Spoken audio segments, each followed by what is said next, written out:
I can see a book, Real Men Quit.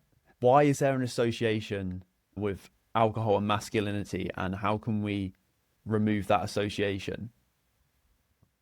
Yeah, so statistically, men drink far more than women. World Health Organization reckons about 75% of all of the alcohol consumed worldwide is consumed by men.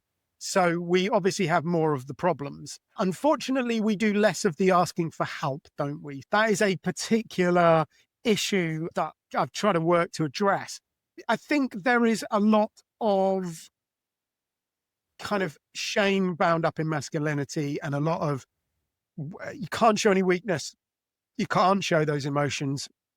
So I think we use it to hide those emotions, to try and just carry on. But there's also a lot of rubbish around strength and alcohol. Look how strong I am. I can pour poison down my throat. Yeah. So yeah, there's an awful lot of head junk. A lot of the advertising for the alcohol industry, take James Bond, for example, it is all about masculinity, isn't it? It's about being strong, being impressive with a gun and attractive to the ladies. So that's all bound up with alcohol, isn't it? Yeah.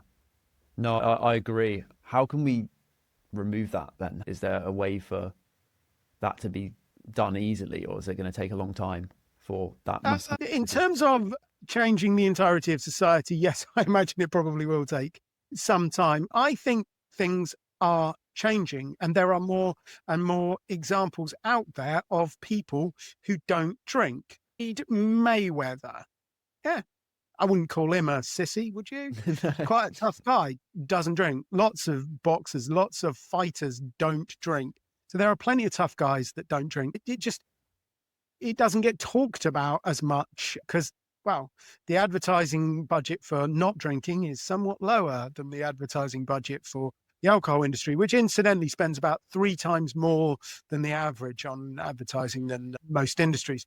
Anywho's, yeah, I think it is changing. We are seeing more of these role models, people like Lewis Hamilton, who are talking about it and inspiring people. More and more actors and musicians are talking about getting sober and how it's improved things. That's the only way we're going to do it, really, is by lots of people changing their behavior and that having a knock-on effect. So if you change your behavior, that will have an effect on the people around you. Yeah. If Anthony Hopkins changes his behavior, it will have an effect on slightly more people. But don't feel bad.